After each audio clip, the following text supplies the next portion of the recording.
Welcome back to the 3 and 3 Football Podcast. I'm your host, James, and alongside me today I have Marks and Seth. Today we'll be going into the Africa Cup of Nations, discussing who we think respectively will win the tournament, who we think will do well, and maybe discuss some underdogs as well. Guys, what do we think then? Do you think this is a nice change? You know, having Afcon now instead of just the Premier League games, having them alongside? I'm ready for it, you know. Everyone's gearing up for it now. It's a couple of days away. It starts on the 9th of January. We're all just hoping for the best now. I feel like there's nothing else to do now. It's just time to just sit back, relax, and see what the teams has got to do, you know? Seth, how about you? Sure. What are you thinking? Well, the good thing about this is I'm completely neutral, so no team can, let me down unlike club football. So I can just sit back, relax, enjoy it. This must be a good treat for you, especially with what your club is doing at the moment, Manchester United. We can save that for another video. A couple of videos maybe. I feel like you could actually, whenever the team is not back on the gang pressing, you could actually come and watch some African football. Maybe there's a bit of that going on. You know what? If there's a team that gang presses in the African Cup of Nations, they've got my ticket for victory. If you have to think of that team, what would you think? Would you say Senegal might be the one with the amount of stars they've got? Yeah, maybe Senegal. But I'm thinking, Ivory Coast, the Eric Bailly will bring it over. He'll bring over the tactics. He does have the gang getting down to the tee, that lad. Exactly. But yeah. Right. Okay, guys. Who do we think then? Who do we think is going to win the Africa Cup of Nations then? At it. Let's go. Well, I think before we start talking about who wins it and all that, I think what's got to be mentioned is I feel like some European clubs, a lot of European clubs actually, I feel like they just completely disregarded the whole tournament. Like you've got like Watford and teams like that. Like they didn't even send out Dennis. Dennis could be a huge player for Nigeria. Liverpool trying to cut deals with Egypt like send Salah out there. I think it's like, and as well as it's not even just the clubs. I feel like the journalists as well. They always ask about it. I think Jurgen Klopp was asked, "Are you going to send your players out?" And it's like, well, what kind of question's that? Like, they shouldn't have an option, should they? Yeah. I think they always will have the option because they own the players, but they'd never be asked that about the Euros or Copa America. No, I think on the flip side though, you've got to look at it from a club perspective as well. You've put so much money into these players at a crucial stage of the season, just after Christmas. Some teams are struggling. Some teams are struggling with COVID. They don't have enough players to field a team, and now suddenly we've got people leaving to go to Africa. So I can see the frustrations. In my opinion, all those points, all the points about the club owns the players, those are relevant points, But listen, none of those players or none of the teams put the tournament in January. There are reasons why the tournament is in January. So if the clubs they really need those players, they should also come together and decide on something that works well for them. Because if this was like an European competition, for example, I wouldn't be surprised if they say, okay, we need a break around this period. Yeah. Instead of going ham. I mean, given the fact that it's Europe, they have no obligations to Africa. But the fact is, they've got the players in their team, so they should also be able to do some things about the fact that their players are leaving. But I feel like not letting the players leave in some cases, or raising up a big fuss about sending your players out for the Afcon should not be a thing, because it's just not fair for those teams who wanna do well in the tournament, No, I feel like nor is it fair on the players as well. Dennis could be sat at Watford, losing game after game with the form that they're on, and he could be watching his teammates in Nigeria do really well at the competition, and that could have been a lifelong dream for him to be successful for his country. So going back to what the question Chims just asked about, who do we think is going to win? It's something that is quite debatable at the moment, because the fact is, so many things have happened. There's so many things just popping up left, right, and center in terms of COVID cases, the injury cases. Yeah. I'll be honest with you. I know that the tournament is about to start in a couple of days now. Yeah, but I'm still quite skeptical about the fact that the tournament might be what we want it to be, because of the fact that people are getting knocked out with COVID. Recently, Aubameyang might even be missing the first game because he's been knocked back with COVID. Let's hope that he's used to missing that, lad. Yeah. We just hope it's nothing too serious for the whole team. Yeah. And as well, deeper into the tournament or even in the end of the tournament, if they do get COVID at the back end, they might miss games for their clubs as well when they want to come back. Oh, yeah. Just imagine a case. I mean, I'm not hoping for this happening, but if big players are having COVID or some other kind of, well, COVID is the most pertinent one. Having like this in like the semifinals or that. Yeah, you exactly. know, Yeah. this is where we are at the moment. But let's just fingers crossed we're gonna have the greatest tournament, and I'm quite hopeful and excited actually for what the tournament has to offer this year. You know. Yeah. Right. I'm going to go to your question that you just asked. Right. Yeah. I'm going to be pertinent. You see, before I even go into this, I have to first of all give you my normal rant about Nigeria at the moment. I just have to tell you, in my opinion, as much as I would like to back Nigeria to win this, like there's just a lot of challenges facing the team. This, if you look into the Africa as a whole, you want to pick the major countries that you think might have a chance. Nigeria definitely stands there as like one of the ones that you want to put there. Me being a Nigerian and all, I'm quite be skeptical this time because there's so many different things going on, which pains me, arguably the best team in the continent is what we've got in terms of we've got players that play all around the world and they play in so many different leagues, quite important leagues as well. But the problem that they're facing at the moment is organization. The problem with organization is the biggest difference to what they can actually achieve this year. It comes down to the management. Yeah, it comes down to the management. Like they sacked the coach a couple of weeks ago before the tournament. Yeah, sounds like another Premier League club. Yeah, it does. Talked about on this. It really sounds like what we're seeing in the way the Premier League teams are, or the other European teams are handling things, because they've sacked the manager a couple of weeks before the tournament starts. And you know what this means? They've got an interim manager at the moment in Austin Gabon who's just come in. He's not had a lot of time to like mold the team.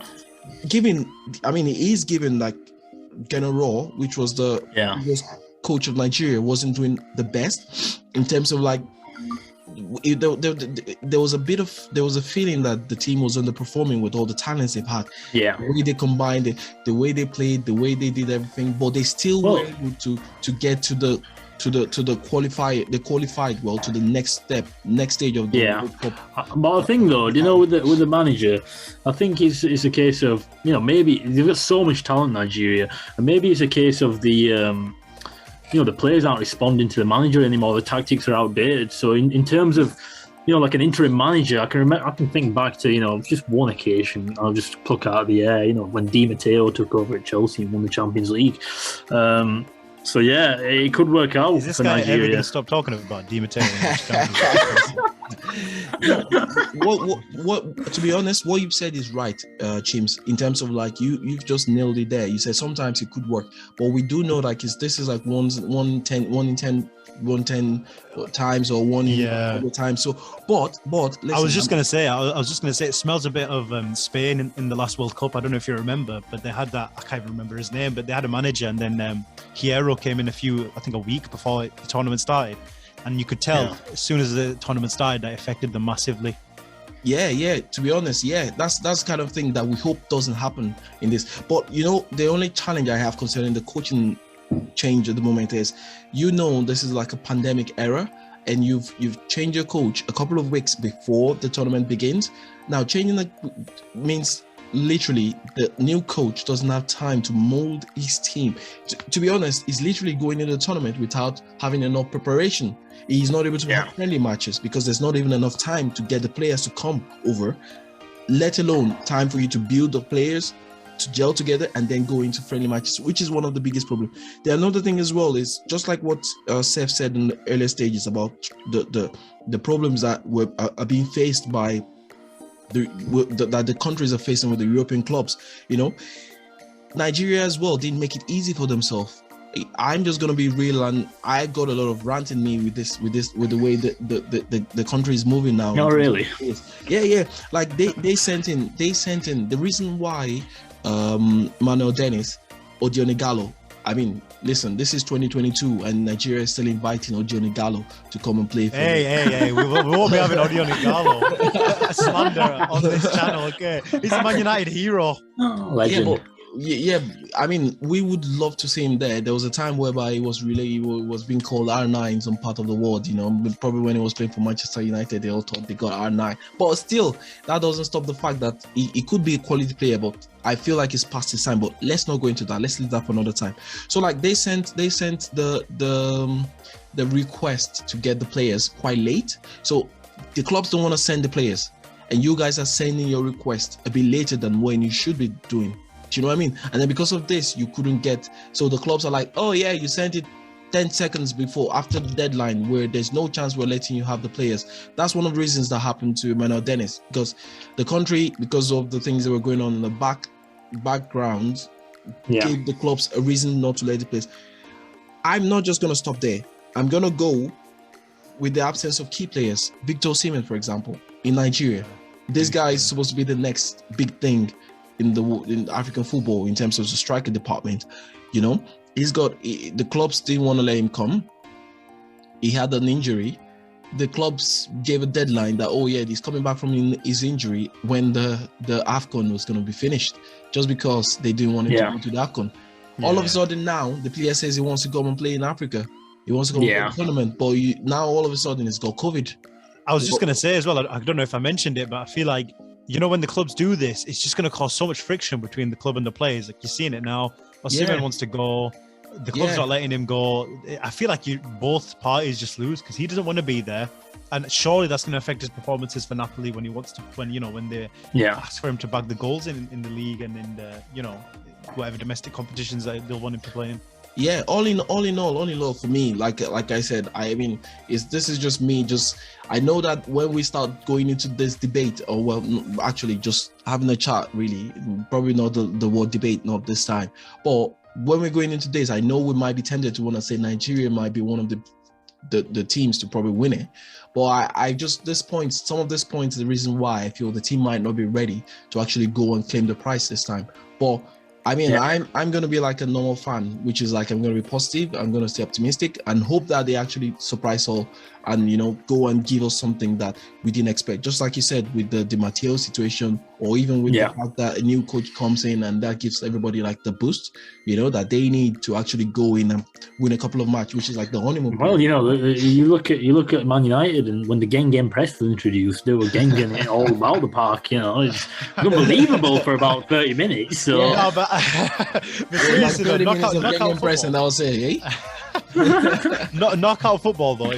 I mean, I know they had Ronaldo, but if 2016 Portugal can win the Euros, I'm sure Nigeria, with the talent that they have, and they've got so much talent. There's a good chance. Yeah, there's a very good chance they can win it off vibes.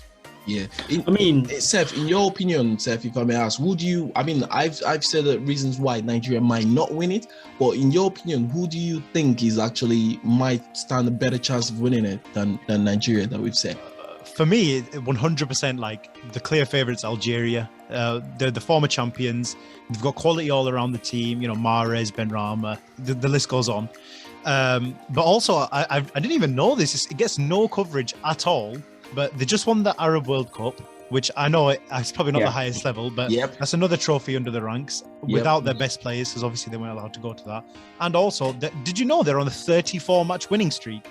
Wow, 34 matches. That's a lot. That's three. They could break Italy's record. The one that they just set in the Euros. They beat Spain's record. Wow. They could beat that in this tournament again, and it gets no coverage. I was like, wow, that is unbelievable. So, based on all that, they're all winners. They've won it before. They've been there, done it. If I had to put my money on someone, it'd be Algeria for sure. Yeah. I mean, I'm just going to have to interject here, and for me, it's got to be the Lions of Teranga. The Teranga of Senegal. The Teranga Nile, Senegal. I just, for me personally, I mean, last year, or was it a couple of years ago, getting to the final and just narrowly missing out to a deflected goal. I think just with the star quality they've got on the pitch and all over the pitch in different positions, I just think it's going to be an amazing tournament for Senegal. I mean, you look at what the kind of players that they do have. They've got Sadio Mane on the left wing, absolutely world class for Liverpool. You've got Koulibaly. I know he's injured at the moment, but he should come back in the latter stages. Middle of the park, runs the show. Idrissa Gana Gueye. I mean, unbelievable player. Love that pronunciation. Absolutely beautiful pronunciation. Yeah, I mean, we all know how good that boy is. You guys have got Chelsea has got one player there as well. Yeah, how did you not bring him? Yeah, no, I was leaving the best to last. I was leaving the best to last, guys. And now we're talking about the man, the myth, legend, the person, the goalkeeper of the century. Unbelievable. It's not Casillas. My word. No, okay, give me a second. Give me a second. It's not Give me a second, guys. Give me a second, guys. Okay. This man was unemployed 3 or 4 years ago, and now he's conquered Europe. He's a champion of Europe. He's going to be the champion of Africa. This is Africa. This is a different ball game. He's going to be the champion of Africa in this tournament. We are conquering the world. We're taking over, guys, and that is... I mean, and plus, Akon's from Senegal as well, so I'll just throw that in there. Oh my God. No.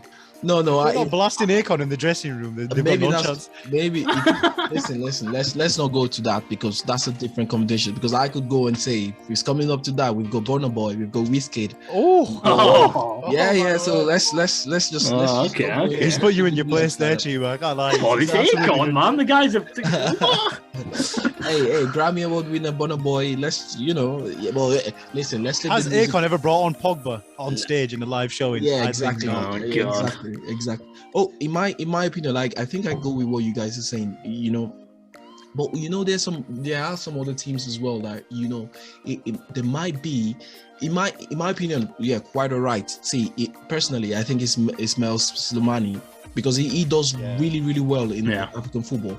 I want to put my money on it that he might be the top goal scorer this year as well, because he's a quality player and he does really well for his country. Not your boy Obama Young. No, that Aubameyang. He's gonna make the first game, and Gabon.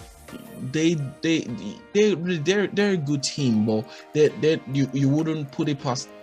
You won't put it to them to probably go far in tournament, but I'm hoping all the best for him and that he actually goes and scores a couple of goals. But still, that's not the team I'll probably want to go and say would win. I've actually got an interesting question for you guys, because I know Eric Bailly, what a legend, but he's not like a key figure at Man United. But obviously, Arsenal, they've got Partey and Aubameyang in there, and Chelsea have got Mendy.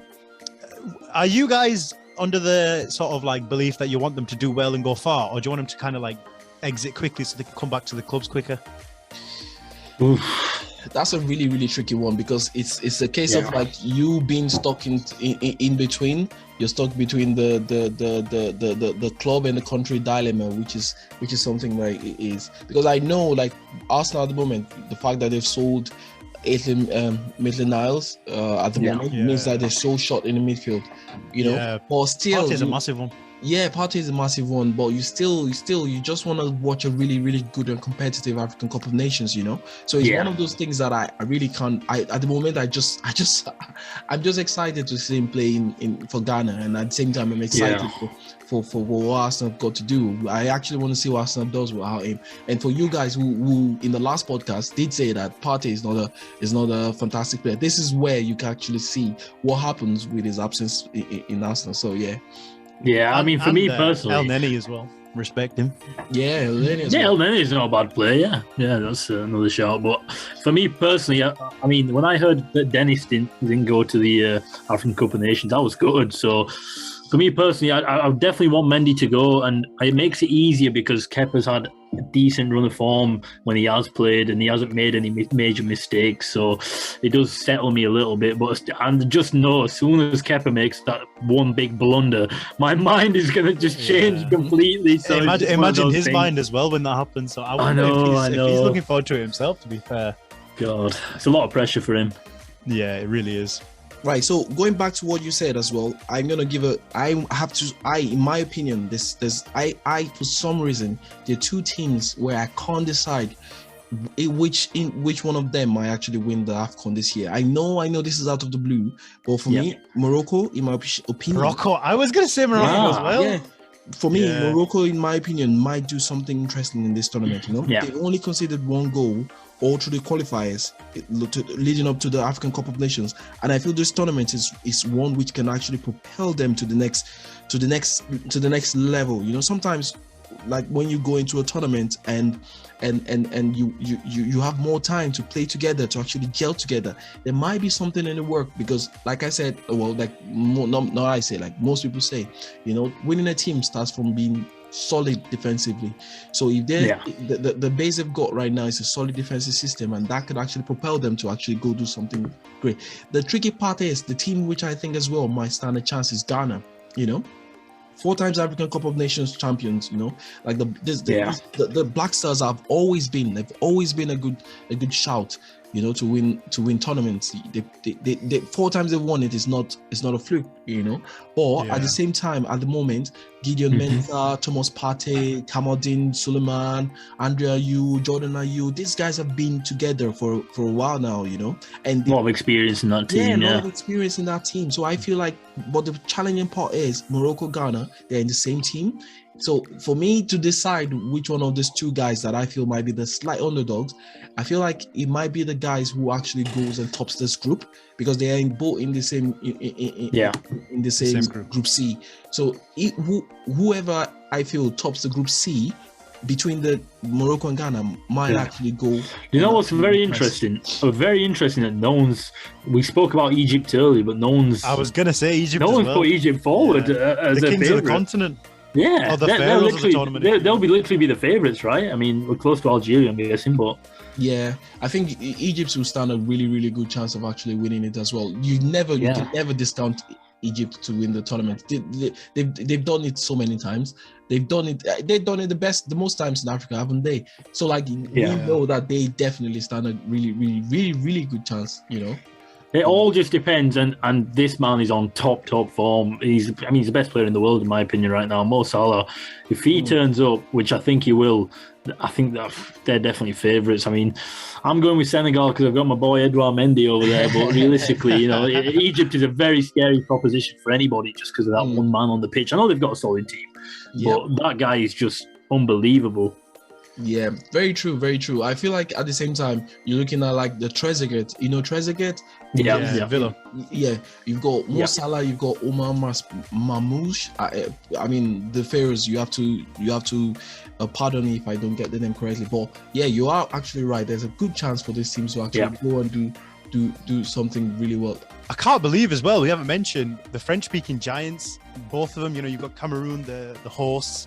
Hosting the country, we all know in any tournament, but especially in Africa where the passion's so high, how much of an advantage hosting the whole tournament gives. The Cameroon are definitely in there, and you've got the Elephants, Ivory Coast. What a team! You've got Sebastian Haller, Champions League top goal scorer. Yeah, Maxwell. You're actually right. Yeah, actually right. You've got such a stacked team. Nicolas Pepe, Zaha. I don't know how we've bypassed these. Yeah. Frank Kessié, who's also free in the summer as well. I know a lot of top European clubs are looking at Kessié. So I mean, Maxwell Cornet, and somehow they've got all this all these players, but they didn't qualify for the World Cup. Yeah, that's quite true. And I feel like that'll be a bit more motivation for them to really kick on and improve themselves in this tournament. Apart from that as well, I feel like teams like the new, well, not new teams, like we want to see this is one of the things that makes us interested in African Cup of Nations. Teams like Sudan, for example, teams like Mali, for example, Mauritania, for example. These teams, we don't know what they can actually bring to the table, but the fact that most of the players might actually be local based, there might be something there that the local talents could actually spring up, and it could actually. This is also a great chance for them to actually impress the scouts, because for a fact there's going to be so many scouts. 100%. Looking at these players and seeing what they can actually bring to the table. You know what I'm looking forward to? I haven't actually seen it yet. You probably have done, Mark. The Nigerian football kit. What is it this time? I haven't seen it. I haven't seen it. I mean, it was flames back. It was back in the World Cup when it was just unbelievable. They always have the best kids. It was beautiful. Yeah, they've got it coming this time. But I think it's probably gonna be the old one, the one they're currently using at the moment. But I don't know about that. Love to see. Anyways, big shout out to Mali as well. The Les Aigles. Oh my god! I always get it wrong when I try to pronounce the nickname sometimes of this country. Like they've got a really, really good team as well in terms of like the solidity in that team is something that needs to be pointed out. I feel like this year is going to be a really tricky one because you just can't say really who might be there to win it. But we just really hope that the tournament goes as planned.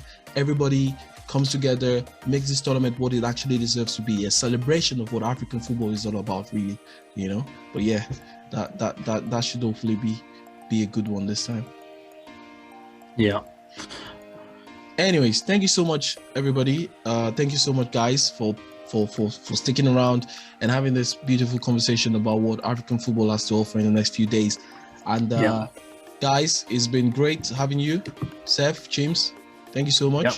Put it down in the comment. Let us know who you think might actually win the African Cup of Nations, and also let us know as well what players you think we should actually be looking out for in this tournament. Let us also know what if you think there's an impact the absence of this player might cause on the teams that they represent or the clubs that they represent. It has to be Algeria.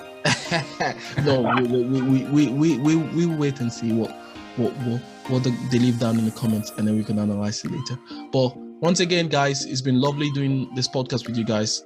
Guys, audience, don't forget to like and subscribe, and we will catch you guys on the next episode. Don't forget to Gang Press. And don't forget to Gang Press, whatever that is. Oh, God.